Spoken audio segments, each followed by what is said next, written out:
Hi, my name is Cameron Miller, and this is Trinity Place in Geneva, New York. And this is a reflection on the readings for the second Sunday of Epiphany, sort of, because I started talking last week about the spiritual practice of the baptismal covenant. And I'm going to carry on with that, but with its connotation, not its denotation, by which I mean that rather than ticking down the list and picking through the tartar between every literal word of the five promises, I'm going to pull at all the pieces and the themes and the wisdoms, which would be like pulling apart monkey bread.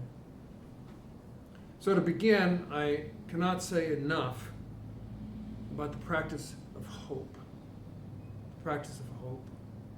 Hope is something that we have to practice so that it is strong enough in us that when we need it most, we have it as a resource for ourselves and for others. Name something powerful, something essential to the human spirit that is more primary than hope. Love? Well, imagine a love without hope. Love is empowered by hope. Courage? Even where courage drives human beings toward sacrifice, it is the burning coal of hope that makes any sacrifice seem worth it. Hope. There is no such thing as a hopeless spiritual community, nor a spiritual agent of God's love who is without hope.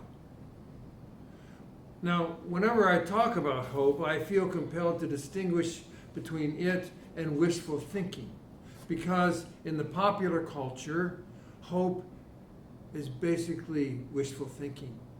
It's been turned into wishful thinking. Hope in the secularized, the economized world is mostly self-interested, self-centered, about acquiring something desired. Out there, hope is what we wish for, whether or not that wish is grounded in reality or appropriate to the situation. But authentic hope, not wishful thinking, is not outcome-based. It is process-focused. Authentic hope lives one step, one moment at a time. It cares about and gives attention to the means because it knows that the end is beyond our control. Authentic hope is not grounded in an outcome that is good for us personally, but rather whatever is of God. Authentic hope remains conscious of the fact that whatever the outcome, even if it's not good for us personally, will have the sacred written on it. Now, the consequence of practicing the five promises of the baptismal covenant is a grounding and a rootedness in this kind of authentic hope.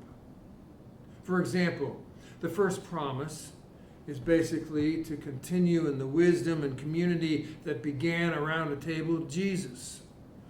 I told you, connotation, not denotation.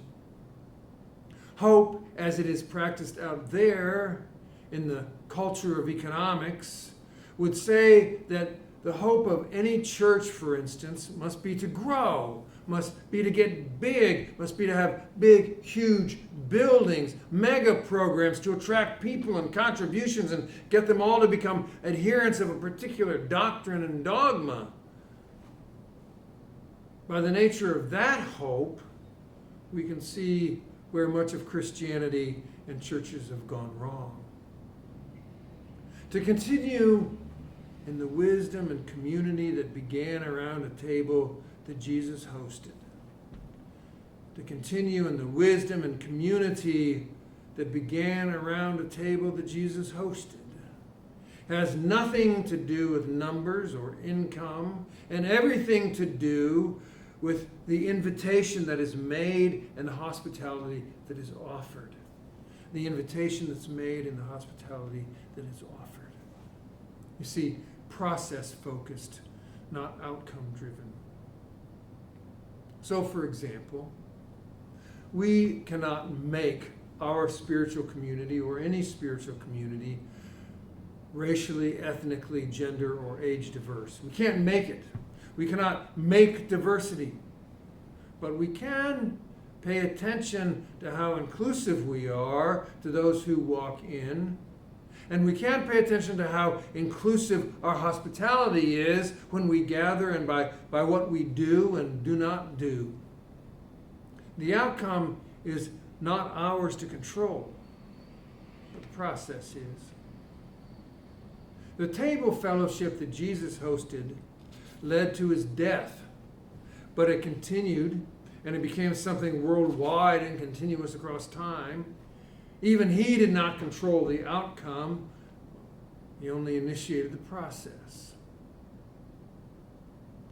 Now, this might rub some of you the wrong way, but much of what we know and see as Christianity in our world, and including the Episcopal Church, is capitalist Christianity. That's not as much of a dig against capitalism as it is a prophetic critique of Christianity. A Christianity that has become about outcomes, personal rewards, and success as measured by people, money, and buildings. While the so-called prosperity gospel that preaches that the right faith will lead to material benefits, while that's the most grotesque example of capitalist Christianity, any theology that is based upon personal salvation as the central goal of a religious practice is the very same thing. Buddhism has the concept of the bodhisattva who refrains from enlightenment until all creatures have become enlightened. And Jesus was a bodhisattva by that nature because he accepted personal death so that the rest of us could figure out how we're supposed to live. Imagine a gospel if Jesus had said, "Oh, heck no," when they came to get him for the cross, and he flew off and left the shocked, dumb-faced soldiers holding the cross. But that's not what happened. Something about accepting death on the cross as the victim of state-sponsored violence, capital punishment, was the practice of hope for Jesus. Now, that's not to say that we can only practice hope via self-destruction, but it does hint that authentic hope does not hinge on our personal outcomes. I've already made this more complicated than it needs to be. The first promise of our baptismal covenant is to continue in the wisdom and community that began around a table that Jesus hosted, period. Jesus continued just for us to continue exploring the wisdom, continue nurturing the community, continue gathering around the open table in the ways that Jesus did, and be expected. Just do that. Hope. That is, know that if we are doing it faithfully and authentically, then somewhere, for somebody and somebody, somehow, some way, the kingdom comes on earth as it is in heaven. Don't look to grow. Don't look to create a biggest and bestest ministry in town. Don't try to have the most beautiful liturgy. Don't build the most elegant music program. Don't insist on getting the so-called influencers and social elite, or conversely attracting the most magnificently diverse. Just continue exploring the wisdom and nurturing the community, and continue gathering around the open table in the ways Jesus did, and be expectant. The expectancy is not for a particular outcome, but that God is working through us to do whatever it is that God will do. There's the hope. Hope is not in our outcome. Hope is not in our control. Hope is not something that we even know to desire. Hope is that God is working through us to do whatever it is God will do. So we keep on. we keep on and do what we know to do, which is to gather and continue in the wisdom and community that began around the table that Jesus hosted. It is so opposite of wishful thinking and so subversive to capitalist religion. Now, there are 4 other promises inherent in our baptism, and I'll get to those in a similar way over the next few weeks, but it begins here by just continuing to explore the wisdom, continuing to nurture the community, continuing to gather around an open table in the ways that Jesus did.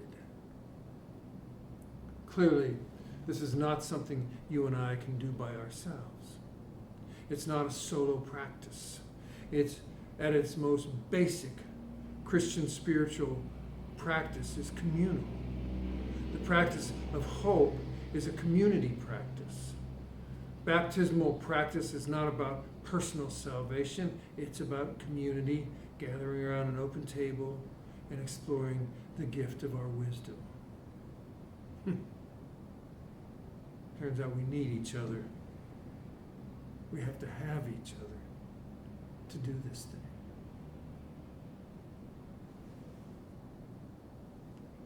Peace be with you.